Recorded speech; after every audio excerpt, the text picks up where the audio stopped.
So, there's some tricks to the trade. It depends on the style of video you're going for. No, I totally agree. I mean, I've used them for All right, guys, we are live right now. We were talking about teleprompters. We got into a heated no, I'm just joking. Discussions about using teleprompter. We were bringing out the fists. Yeah, but I mean, a lot of things. Just let's just jump right in. We're here to talk about let's talk video for your business. But that is a good discussion to always have about teleprompters. I like them as, to knock out videos pretty quickly, but I also use them as a guide. So I don't necessarily stay on script, but it keeps me in the guidelines of that time that I want to get through my video. So yeah, topic of discussion. So guys, thank you for joining us today. We have Nina Froriep here with us. She is in Switzerland today. It is 9 o'clock at night. So thank you for joining us. Hansel and Gretel have gone to bed, right? I made sure of that. Yep. Yeah. However, my dog's still up. So if he barks, that's what's happening. Okay. All right. What's your dog's name? Tigger, as in Winnie the Pooh. Oh, yeah. And of course, we got Jared Brick back with us, safe and well from the fire. So you're home on. I am home and set up the home screen. I just want to give a shout out to all the firemen, the emergency workers, the PG&E workers.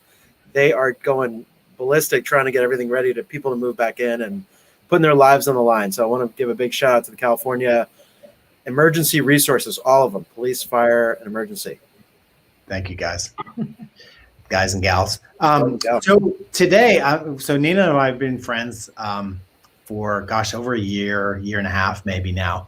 And I love and respect everything that she does with video and video marketing and social videos. You're amazing at what you do, and you have cohorts and you teach so many people to do video. And so thank you for all that you do for this industry. And so what I've asked Nina to do is to kind of show us a video marketing plan and how to make video marketing easy for folks. And so you've prepared a quick slide for us. Yep. Go through, and then after that, we've got some questions I'm sure that we can ask you that are very relevant to this discussion. Look forward to it. Yeah, so let me share this with you if that's good with you. Everybody can see them, okay? And yeah. So I've had this slide for actually already 4 or 5 years because it's a really great way to demystify or simplify video marketing and get people to see it for what it is. Because one of the first questions I often get is that people are just overwhelmed by the whole process to begin with and then just don't do it because they don't even know where to start. So for me, it's kind of important to just show what it is that I teach and how I teach it, in what order I teach it, and in what order you want to be thinking about video marketing. Because yes, there are quite a few steps, but if you can wrap your brain around it, then it's not that bad at all. So I just quickly want to go through this slide, and with each step 1 through 5, I'll just give you some top thoughts on each of them. And Andrew, if I'm going too slowly, because I do love my topic, so I tend to sometimes go into too much detail, please stop me and tell me to move on. So first comes strategy. And I mean, strategy is, in a way, it's a no-brainer, right? You start with strategy in marketing, no matter whether you're doing video, you're writing posts, you're doing email funnels or email newsletters. Strategy is really key. And the single biggest thing to think about there is, who is your audience? And I always tell everybody is not an audience. The more niche and the more detailed you can be with your audience, the more success you will have. And I remember I was mortified years ago to just focus on one small group of people. But I really have learned since that speaking to a small group succinctly and such that they feel spoken to is so powerful that it then carries out to a bigger audience. So be very, very clear on who you're talking to, because it will make your life so much easier in everything else that you do. The other thing I want to bring up, and that's sort of my secret sauce, it's be consistent. So if you're planning on doing video marketing for your business on social media, make sure from the get-go that you set aside the time, the resources, the money, whatever it is that you need to set aside to be consistent. Because if it's not consistent, you will not see a return on investment, or at least not return on investment that you can measure. And you do want to be able to make sure that what you do is actually measurable, so you know whether it's working or not for you. And then step number 2 is storytelling. Storytelling is content creation. A lot of people are really nervous there because they're not quite sure where they're going to get content for daily posting or once weekly posting or regular posting. And I always tell people the more you post, the easier it is to actually get to content. Because at that point, you are interacting with other people, you're reading other people's posts who are maybe commenting on your posts. And it sort of kind of it creates a synergy and a community around your content that you're sharing with your people, your community, where you then get feedback, and that feedback gives you new ideas for content. And I find the more you post, the easier it is to find topics. And if you don't know where to start, you start with a tip series, or your 10 most frequently asked questions, or the 10 questions people should be asking but are not asking. That's a great series of videos you can start with just to get you going. And then shooting is, for a lot of people, sort of the big, and I always say, like, the big kahuna really is editing, not shooting, but we'll get to that in a second. So shooting, I'm very low tech because I want people to be consistent and be doing video, not get hung up on fancy equipment and setting up their room for 5 hours. And then it becomes a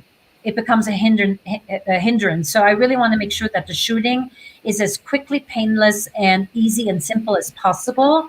The camera I recommend is a smartphone. It's fabulous quality. You always have it on you. It's a really quick and easy way to get to fabulous video content. The microphone that's built in today's smartphones is fabulous. You don't need an external microphone. And you can also shoot with your laptop camera. So the technical aspects nowadays are so easy. It should not hold you back from shooting. And I cannot tell you how many times I have people who tell me, I have the snazzy camera I bought. What now? My question always is, do you still have the receipt, and can you return it? Because I cannot tell you how many people I know who have this fancy equipment they bought and it's sitting in a closet somewhere. So much for shooting. Editing, that's where it can get a little more difficult. My advice always is, if you can humanly only afford it, please outsource editing. And I give a lot of tips on, for instance, on how to find good editors, what to look for, what questions to ask, etc. But if you're doing easy talk to camera, like what I'm doing right now, clips, you can really easily edit those yourself with softwares that are in your smartphone, where you just trim the beginning and the end to clean it up a bit, and then you can create a nice thumbnail. I would always recommend doing closed captioning. Because 80% of all videos watched online are watched on mute. So you definitely want to make sure that there's some kind of a visual aid, be it that there's graphics, but also I think closed captioning is hugely important. And if you keep your clips short, as you should, editing a 90-second piece on your iPhone or your smartphone, Android, whatever you have, is not that big a deal. Distribution and strategy are kind of one and the same, just one is at the beginning and the other one is at the end. What I also pack into distribution is hosting and posting. So, what platforms do you put your videos on? How do you get them to the social media platforms? That is a evening filling discussion. I would just say, when you are on the big social media platforms like LinkedIn, Facebook, Instagram, always post natively, meaning you put the actual video up on that platform. You don't host it from somewhere else. The platforms will reward you with better numbers, with showing it to more people if the video is on their platform and not takes people away when they click on it to, let's say, YouTube or Vimeo or something like that. And then also part of distribution is really paying attention to your search engine optimization. That in my book is a completely different field. I do not specialize in it. I think that very few video marketers do that really, really well. To me, that's a different profession, but that's just my personal opinion and I share it. But then what's really important is to look at your analytics. How many people have watched it? Did they watch the entire video? Did they stop somewhere in between? There are platforms who allow you to see that. And how do your posts perform when you have a video versus no video? Really look at those numbers. It doesn't have to be deep science, but look at them, because that will inform your step number one, which is strategy. So, and that's why I have my 5 steps of video marketing always in a circle, because everything informs the next step as we go around and around. That's great. No, this is really, really, really good. So let's ask you a couple of questions based on what you just said there, Nina.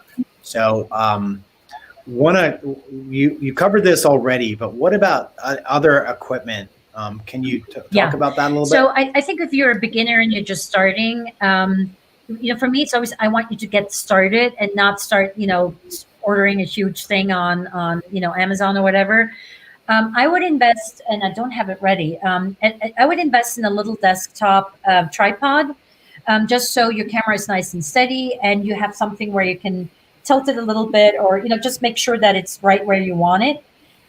Because if you start perching it on books or it gets messy. So a small tripod, definitely, I think that is an investment that is totally worth it. There's on Amazon, there's tons of it. Don't go too flimsy, because your iPhone or your smartphone might be too heavy for it. So get something sturdy. Like I like the Jobies, they're pretty good. And get something that's high enough so it becomes, it's an eye line affair. And that's really, that and a decent, like, newer model. And when I say newer model, anything produced in the last 3 years in terms of smartphones is plenty good enough. I actually just got this 11, super proud. And guess what? I started shooting with my old 6, because this is so good.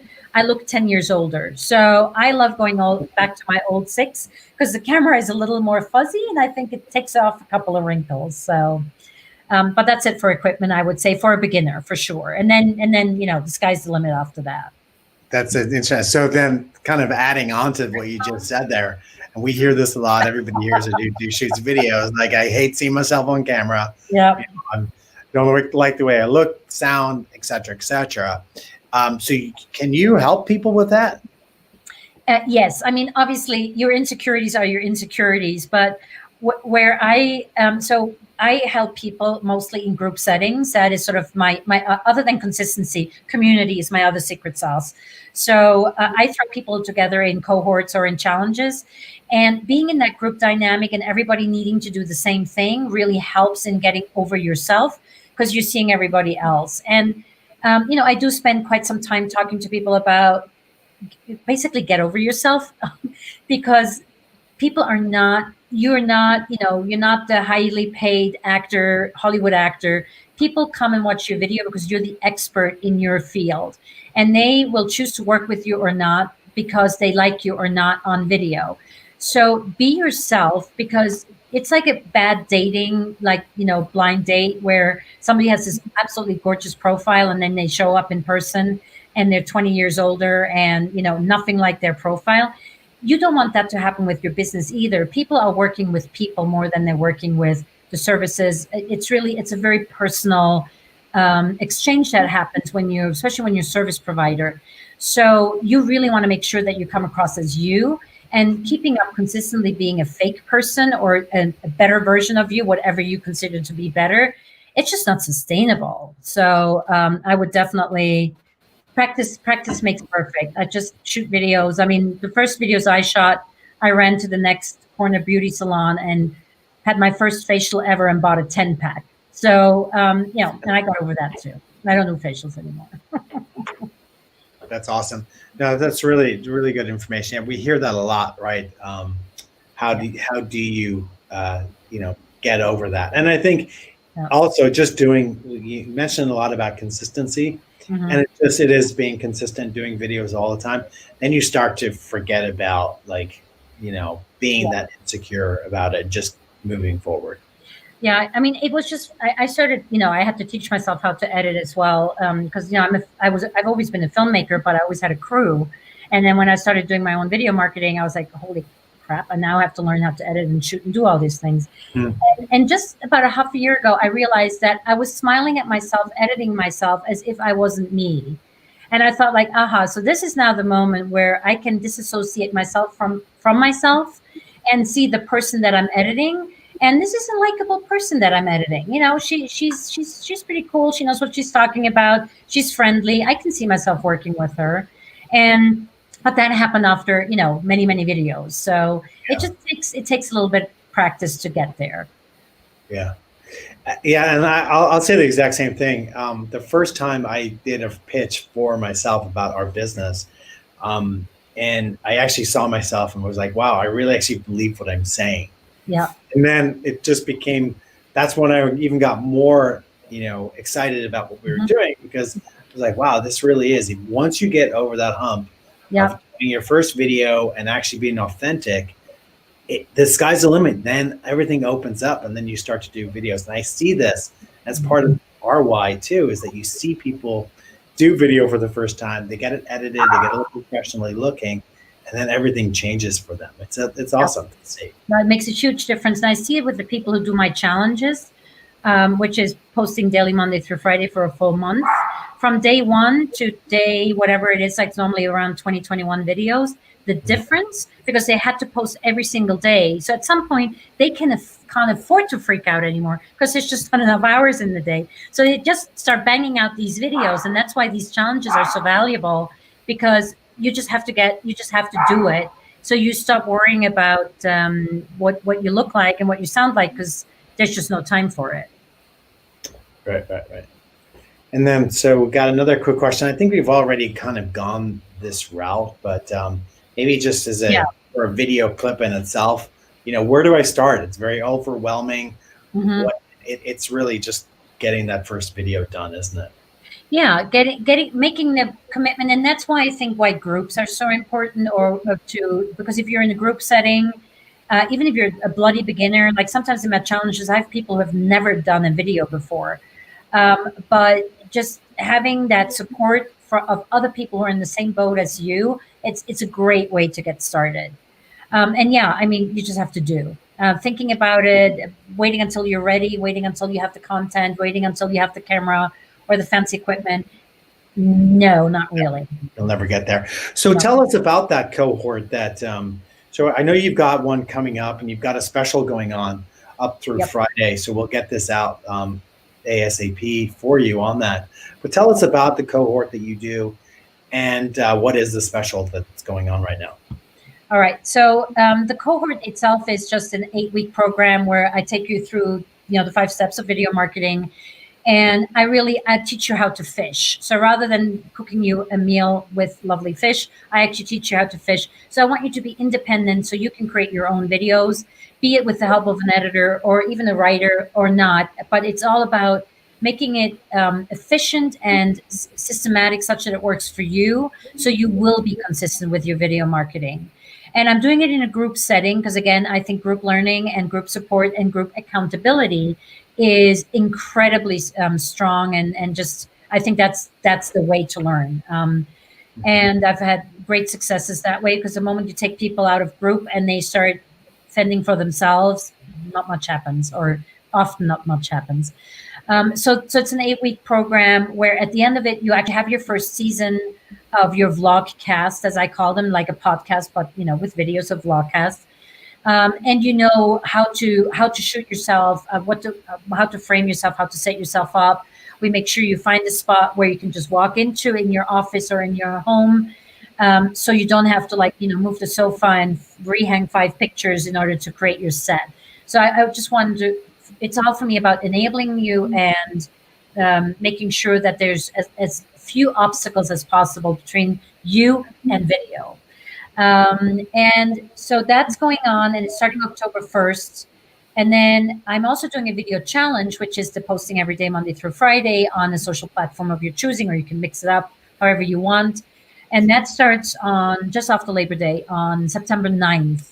If you sign up for both of them together by this Friday, the 4th of September, the challenge is free. So that's a savings of $347. Oh, and the cohort is a beta. So because I've done the course like a gazillion times, but this group thing is the beta part, so it's 20% off. So it's an insanely good deal.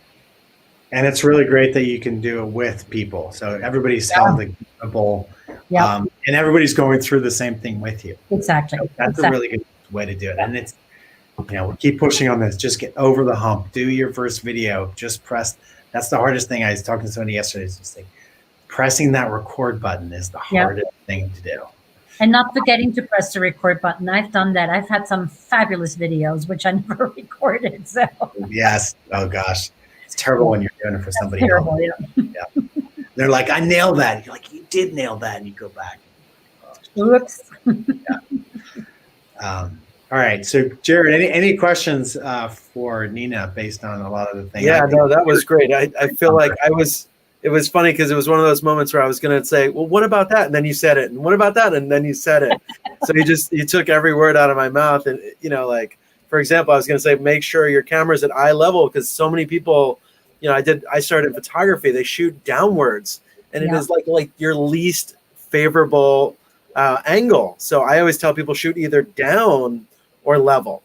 Yeah. So that was like one of those details. Eye line is a big pet peeve of mine, especially when people have the little cheat sheet right next to the camera. And you see their heads going like that. Like this. I'm like, no. The whole idea is here that you connect with the people who are watching you. If you're shifting your eyes in every which way, that doesn't work. So I was working. Prompters come in, by the way. Yeah. Oh, say hi to your dog for us. I was working with a client yesterday who had never done video, new to Pitch Hub. And, you know, a lot of the things we had discussed, we addressed. So how do you help with the scripting and the content process if you're new? Because when you're new, you're like, I have all this expertise, but I don't know what I should start talking about. And one of the things that I was recommending, and see if you agree with this, is let's get some of those key words, because people are listening for those words. Yeah. And we started to talk about this. So I think it's an interesting topic of like, how do you have them write a list? Do you have them do bullet points? So what are some of those starting points to get them started? You know, everybody is a little different. I have had people who wanted to script the entire thing, learn it by heart, and then they got in front of the camera and their brain went blank. I'm like, and I'm that way. Anything that's longer than 40 seconds, it's like, forget about it. Hard, yeah. It is hard. So I bullet point. I think, well, that's where a prompter comes in handy. And, you know, a good prompter like that one. Yeah. So I think that I normally tell people to bullet point it, because they are the experts of their field. They know exactly what they're going to say. I think it's also important that when you do start working with a client, that you're clear on what their marketing is and what it isn't.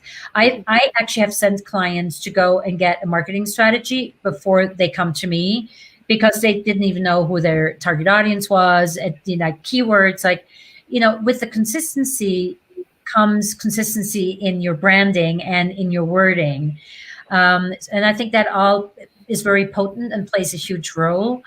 But I would say just bullet points, and it comes with, I mean, my first videos were like 3-4 minutes long, because I was rambling on with side stories and was trying to be smart, was trying to be funny. And now it's just like boom, boom, boom. This is the content. This is what you want to hear. This is what you want to learn. If you want to see me charming, then book a Zoom call with me, you know.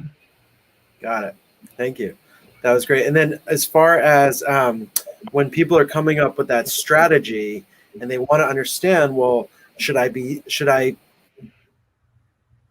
talk about my services? Should I be salesy? No one wants to be a salesman. We've learned this. Even salesmen don't want to come across as salesmen. But we always want to remind them, like, please give your viewers a call to action. Have them do one thing at the end of the video. And that was one thing I just wanted to make sure, like, and have it be a date, not get married. And so you don't want to ask people to marry you on the first time you meet them. You want them to, hey, would you like to join me for coffee again? You've met me now. Yeah. Would you like to have coffee with me? And too many people go in for the, let's get married, let's become partners, let's you know, do too much early. Yeah. So do you have any tips on just that call to action end of the video? Yeah, I think that's hugely important, because so many people, they're so afraid of being too salesy that they just give the information and leave it at that. And I always tell people a call to action is not a complicated thing. You're on social media.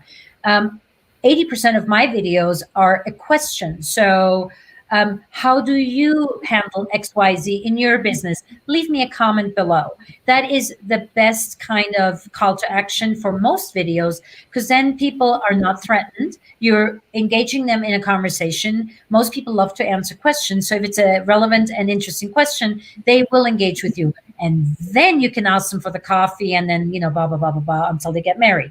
So I always say to people, they're like, oh, I don't want to do a sales videos. I'm like, no, you're not. You're engaging with people. And I think that is also where a lot of people are not aware is, are we in the lifespan of a client? Are we in the educational phase? Are we in the attraction phase? Are we in the engagement phase? Are we in the closing phase? You want to be clear with your videos where you are. And if you're on social media, most likely you're in the either awareness or the engagement phase, right? So I would love to see a chart of that. That was a great breakdown of where are you in the phases of engaging with a client. Because too many things, we're skipping phases, and it's really important to hit all of them. Or they want to hit all of them with one video. I'm like, no. One video, one call to action. And then, it's great to have a lead magnet. So once a week, if you do videos more than once a week or once a month, you should do it once a week. You throw in, do you want to hear more on that topic?